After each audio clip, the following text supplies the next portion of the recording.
আসসালামু আলাইকুম, কেমন আছেন সবাই? আজকে আমরা গানের ভিডিও বানানোর জন্য হাওড়ে যাচ্ছি, আপনার সাথেই থাকুন।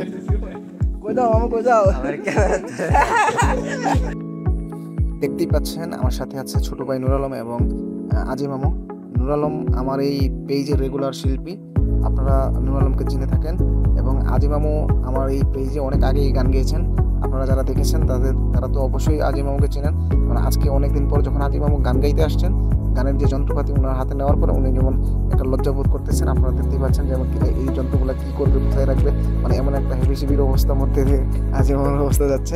যাই হোক, আপনারা দেখতে পাচ্ছেন যে যন্ত্রগুলা একবার কাঁধে নিচ্ছে, একবার হাতে নিচ্ছে, একটা আনিজি অবস্থায় হাঁটছে আজি মামু। আমরা যখন হাঁটতেছি হাতে গিটার দেখে ওরা হচ্ছে গান শুনবে বলে এগোচ্ছে, এবং আবু সাইদের মতো একটা পাবনি বললো অবস্থা। আমি যখন আবু সাইদ জিজ্ঞেস করলাম যে আবু সাইদ নাকি তুই,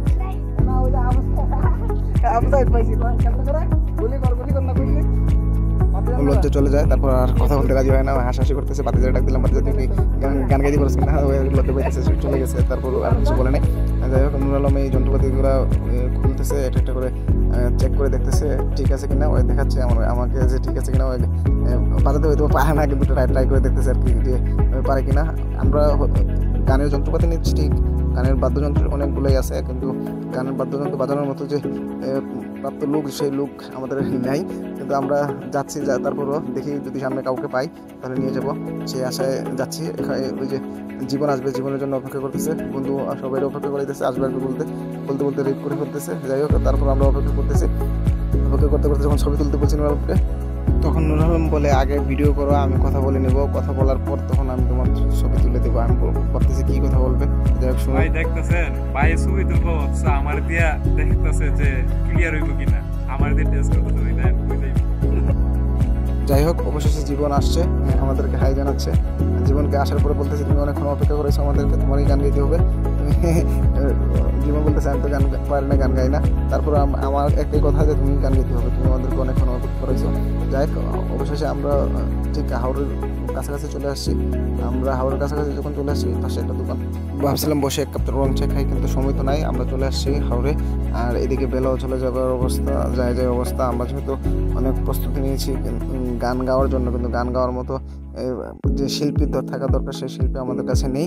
তারপরেও আমরা বাদ্যযন্ত্র ঠিকই আছে, বাদ্যযন্ত্র নিয়ে আমরা গান গাওয়ার প্রস্তুতি নিচ্ছি, গান গাবে এমন একটা অবস্থায়। কিন্তু আমরা একটা শিল্পী আমাদের অবশ্যই আছে, যে হচ্ছে গিয়া আমরা বলে আসছি যে আলামিন আসতেছে, আমাদেরকে বলছে যে তোমরা যাও ভাই, আমরা আসতেছি আর কি।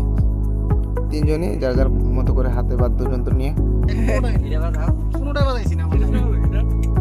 ফারে কেডা কি ফারে লয়েছে গিটার বিটার।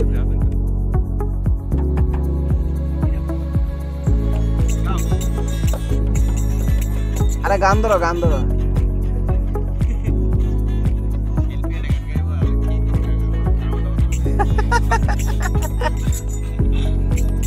এই জীবন গান ধরো।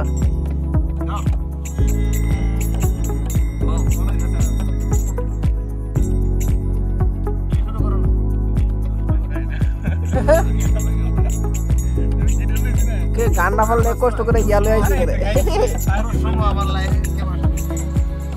ক্যামেরার সামনে কেমন লাগতো না? তো ক্যামেরা নাই তো। আপনারাই বলেন, যখন এত প্রস্তুতি নিয়ে হাওড়ে আসা হয়েছে, তখন গান গাওয়ার জন্য একজন আরেকজন ঠেলাঠেলি করে, তখন কেমন লাগে আপনারা বলেন? ঠিক আছে,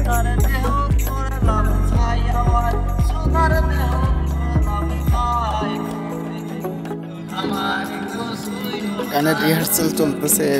এর ফাঁকে আপনাদেরকে বলে নিই, আলামিন চলে আসছে, যে শিল্পীর কথা বলছে চলে আসছে। গান অবশ্যই শুনবে না, আমি অলরেডি আপনি দিয়ে দিয়েছি গান, আপনারা সেই গানটি অবশ্যই দেখে আসলে যদি না দেখে থাকেন।